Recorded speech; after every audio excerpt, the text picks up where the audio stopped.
मुझे एक हल्का सा डर लगने लगा है, तो एक वीडियो इंपॉर्टेंट क्वेश्चन ही कर लेते हैं बच्चों। शुरू करते हैं।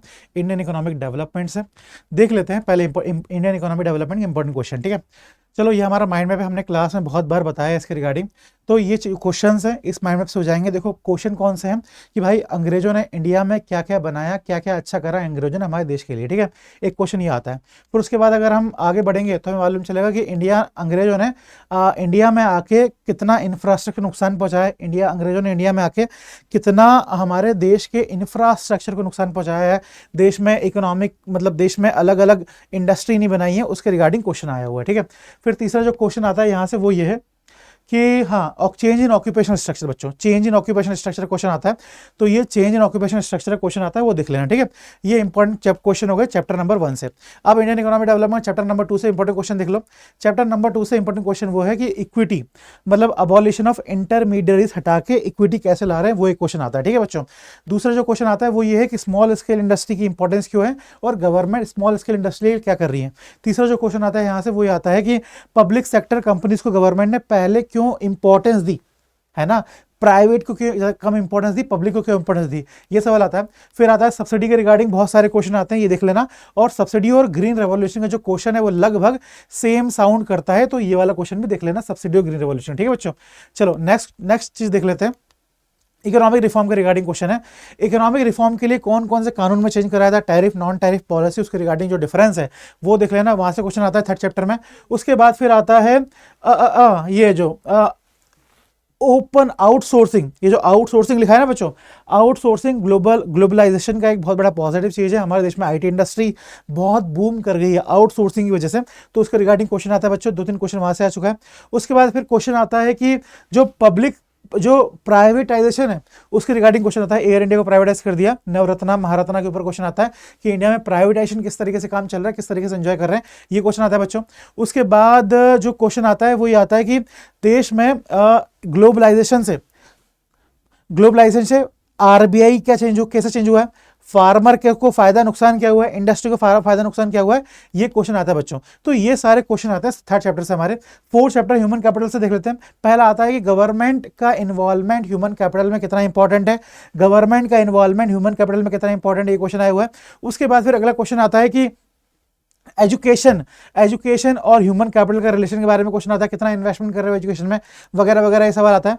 फिर आता है कि इंडिया ह्यूमन कैपिटल में इन्वेस्टमेंट करना क्यों जरूरी है, तो ह्यूमन कैपिटल में इन्वेस्टमेंट करना क्यों जरूरी है, ह्यूमन कैपिटल की परेशानी क्या है देश के अंदर, ये सवाल आता है। उसके बाद फिर ह्यूमन कैपिटल और इकोनॉमिक ग्रोथ में सवाल आता है। देखो ह्यूमन कैपिटल और इकोनॉमिक ग्रोथ में क्या रिलेशन है, ये सवाल आता है बच्चों। उसके बाद अगला सवाल आता है कि हमें एजुकेशन और हेल्थ में इन्वेस्टमेंट क्यों करना चाहिए, तो एजुकेशन हेल्थ क्यों जरूरी है प्रोडक्टिविटी बढ़ने के लिए, ये सब आंसर आप लिख सकते हो। ठीक है, यहाँ पे ये हमारा लगभग 4था चैप्टर खत्म हो गया है। 2 क्वेश्चन और आते हैं कि ट्रेनिंग क्यों इंपॉर्टेंट है और ट्रेनिंग क्यों इंपॉर्टेंट है, मतलब स्किल डेवलपमेंट ट्रेनिंग क्यों इंपॉर्टेंट है, अलग अलग जगह पे दोनों का सेम आंसर से आप आंसर कर सकते हो, या फिर ये इसका भी आंसर आप ह्यूमन कैपिटल की इंपॉर्टेंस क्या है उससे आंसर कर सकते हो। ठीक है, अगले आते हैं 4थे चैप्टर पे। अगले आते हैं रूरल डेवलपमेंट में। रूरल डेवलपमेंट में क्या आता है, कोऑपरेटिव फेल क्यों हो रहे हैं, कोऑपरेटिव डेवलपमेंट क्यों इंपॉर्टेंट है, जैसे अमूल क्यों इंपॉर्टेंट है, ये दिखा है। अभी गवर्नमेंट ने कोऑपरेटिव टैक्सी बनाई है, सीयूटी में आप लोग उसको पढ़ोगे। ठीक है, उसके बाद अगला है क्रेडिट अवेलेबिलिटी। क्रेडिट अवेलेबिलिटी के ऊपर बहुत क्वेश्चन आया हुआ है। रूरल एरिया में क्रेडिट अवेलेबिलिटी क्यों इंपॉर्टेंट है, रूरल एरिया में बैंकिंग की फैसिलिटी क्यों इंपॉर्टेंट है, रूरल एरिया में माइक्रो क्रेडिट क्यों जरूरी है, तो रूरल डेवलपमेंट और क्रेडिट में बहुत ज्यादा रिलेशन है, ये क्वेश्चन बहुत ज्यादा आया है। देखो rural banking, again banking credit इस चैप्टर से क्वेश्चन आया हुआ है। फिर बाद में इंफ्रास्ट्रक्चर डेवलपमेंट का भी क्वेश्चन आया हुआ है। Asian 3 challenges facing rural development, वही क्रेडिट वाला सवाल है। फिर उसके बाद इंफ्रास्ट्रक्चर कहाँ लिखा है, इंफ्रास्ट्रक्चर डेवलपमेंट को इंपॉर्टेंट है रूरल डेवलपमेंट के लिए, ये क्वेश्चन भी आए हुए हैं बच्चों। ठीक है, आखिरी में ये सारे क्वेश्चन देखते हो जाना, हम कोशिश करेंगे एक बार सैंपल पेपर और इन क्वेश्चंस को डिस्कस कर लें। अगला है एग्रीकल्चर मार्केटिंग।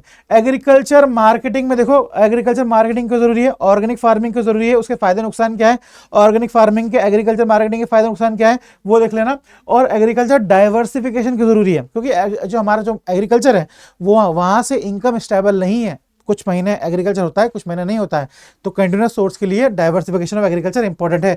तो ये 3 क्वेश्चन और देख लेना, लगभग 12-15 क्वेश्चन है। तो मैंने बता दिया आपको एम्प्लॉयमेंट अनएम्प्लॉयमेंट की जो स्लाइड है वो थोड़ी बिखरी हुई है, बस मेरी बात सुन लो। जो मैं बताना चाह रहा हूँ, बताना चाह रहा हूँ कि इनफॉर्मल फॉर्मल के ऊपर क्वेश्चन यहाँ से आता है, ठीक है, पहला चीज। दूसरी चीज यहाँ से क्या है, दूसरा चीज यहाँ से क्या है कि अलग अलग पूछ लेंगे कि ये इंसान एम्प्लॉयड है कि इसे इंसान एम्प्लॉयड नहीं है। अगर कोई इंसान अपने घर में काम कर रहा है, उसको उस इंसान के पैसे नहीं मिल रहे, तो वो अनएम्प्लॉयड नहीं है, ये वाली बात सुन लो।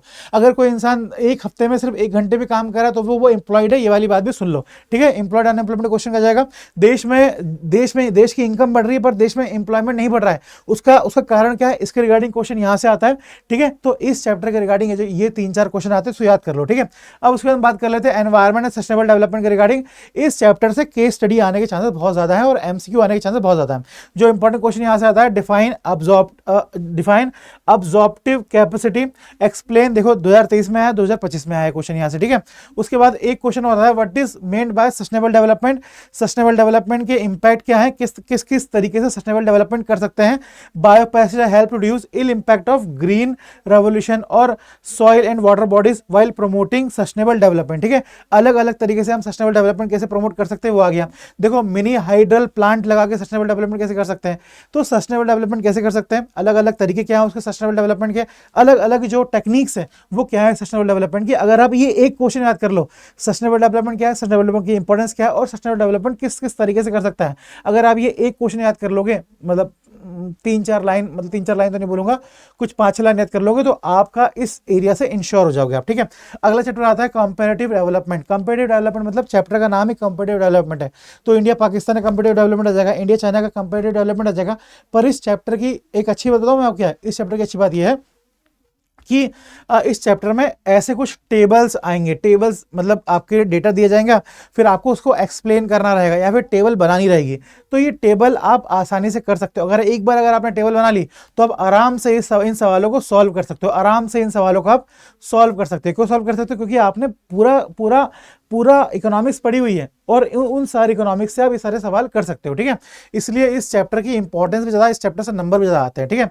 और एक क्वेश्चन है डिफाइन लिबर्टी इंडिकेटर। देखो डिफाइन लिबर्टी इंडिकेटर पता है क्या है, ये है इंडिया और चाइना का। देखो आप इंडिया और चाइना का अगर इंडिकेटर को अगर आप देखोगे, एजुकेशन हेल्थ के इंडिकेटर को अगर आप देखोगे, तो आप देखोगे कि चाइना हमसे आगे है, पर फिर मात्र एक इंडिकेटर है लिबर्टी इंडिकेटर, मतलब आज़ादी वाला इंडिकेटर। अब चाइना में आज़ादी कम है, इंडिया में आज़ादी ज़्यादा है। आप कुछ भी गवर्नमेंट को बोल सकते हैं, चाइना में नहीं बोल सकते हो आप। तो ये एक बुराई करने का तरीका है चाइना की। अब गवर्नमेंट हमारी चाहती है कि हमारे बच्चे चाइना की बुराई करें, तो ये वाला क्वेश्चन आने के चांसेस ज़्यादा है। और 25 में आया, 22 में आया और एनसीईआरटी में भी यही सवाल दिया हुआ है। तो एक बार ये क्वेश्चन कर लेना और चार्ट वाले क्वेश्चन आप आराम से कर सकते हो, बस एक बार प्रैक्टिस कर लेना, ठीक है बच्चों। अब आते हैं मैक्रो में। मैक्रो में इंपॉर्टेंट क्वेश्चन कौन कौन से वो देख लेते हैं। नेशनल इनकम में देखो final good, intermediate good important 23 में आया, 21-22 में सैंपल पेपर में, 17 में आया, फिर उसके बाद 16 में आया है, फिर उसके बाद 25 में आया है, फिर उसके बाद 20, 17, 24 इसमें आया हुआ है। हाँ, फिर आया है सर्कुलर फ्लो ऑफ इनकम। आपका फाइनल गुड इंटरमीडिएट गुड के बाद जो सब अगला टॉपिक है वो है circular flow of income model. 24 में आया, 17 में आया, एक हल्का सा एक चार्ट बनाना है आपको। फिर उसके बाद 25 में आया circular flow of income model, फिर 20 में आया, 17 में आया, फिर 24 में आया, फिर अगेन 20, 17, 24 ये तो पुरानी फुड़ी लग गई, फिर 25 में आया circular flow of income model. तो कंटिन्यूसली आप यहाँ से देख सकते हो सर्कुलर फ्लो मॉडल, फिर से 20, 17। फिर अगला है domestic GDP, real GDP, nominal GDP के ऊपर बहुत सारे क्वेश्चन आ रहे हैं। रियल जीडीपी, नॉमिनल जीडीपी को जो क्वेश्चन आ रहे हैं उसको आंसर करना सीख लो बच्चों। या तो न्यूमेरिकल में आ जाएगा ये क्वेश्चन या फिर थ्योरी में आ जाएगा। क्वेश्चन आने के बहुत ज्यादा चांसेस है, नॉमिनल जीडीपी, रियल जीडीपी देखने के बहुत ज्यादा चांसेस है पेपर में। चलो फिर अगला आते हैं, हाँ, net factor, net value added. Net value add का न्यूमेरिकल कर लेना एक बार, ये न्यूमेरिकल बहुत बार आ रहा है। नेट वैल्यू एड का फॉर्मूला आप आसानी से निकाल सकते हो और ये वैल्यू को पुट करोगे तो आप आराम से आंसर निकाल लोगे। चलिए अगला आता है money and banking. Money and banking में जो क्वेश्चन आ रहा है वो बार बार ये आ रहा है कि बैंक के फंक्शन क्या है, सेंट्रल बैंक के फंक्शन क्या है। सेंट्रल बैंक को बैंकर्स बैंक को बोलते हैं, central bank government, central bank और गवर्नमेंट का रिलेशन क्या है, ये वाले सवाल बहुत आ रहे हैं। देखो आप देखो ईयर 16, 12, 12, 11, 18, पुराने ईयर नहीं बोल रहा हूं मैं, 23, 24, 24, 25, 25, 23, 20, 20, ये सवाल कर लो बच्चों। ये वाला सवाल अगर आप कर लोगे तो आंसर हो जाएगा। ये चार्ट है, यहाँ पे लिया है कि आरबीआई का फंक्शन क्या है, आरबीआई का फंक्शन क्या है, आरबीआई बना कैसे, ये सारा इस टेबल पे दिया हुआ है। ये टेबल आपको टेलीग्राम चैनल में मिल जाएगी, हमारे टेलीग्राम चैनल का लिंक यहाँ पे वीडियो मिल जाएगा, ठीक है। ये सारी बात। अब आते हैं बजट चैप्टर में। बजट चैप्टर में डायरेक्ट टैक्स, इनडायरेक्ट टैक्स में डिफरेंस क्या है, रेवेन्यू रिसिप्ट, कैपिटल रिसिप्ट में डिफरेंस क्या है, ये सवाल आता है। उसके बाद फिर एक सवाल और आता है allocation of resource, budget allocation of resource, वो वाला सवाल बहुत आता है। देखो ये देखो आप 23 में आया हुआ है, फिर उसके बाद 28 में आया, 18 में आया हुआ है, फिर उसके बाद 24 में आया हुआ है। तो बजट का अलोकेशन के ऊपर बहुत ज्यादा क्वेश्चन आता है बच्चों। मैं यहाँ पे स्लाइड चेंज करता जाऊंगा और क्वेश्चन यहाँ पे आते जाएंगे, इसलिए मैं इतना ही रखता हूँ, ठीक है। अब आते हैं balance of payment. Balance of payment के अंदर चैप्टर कौन सा, 17 में आया question. Current account capital account में डिफरेंस क्या, ये क्वेश्चन आता है। अकोमोडेटिव ट्रांजैक्शन ऑटोनोमस ट्रांजैक्शन के ऊपर क्वेश्चन आता है बच्चों, ये 2 क्वेश्चन हो गए। उसके बाद फिर फिस्कल डेफिसिट, रेवेन्यू डेफिसिट, वो बजट वाले चैप्टर में आता है, वो क्वेश्चन वो तैयार कर लेना।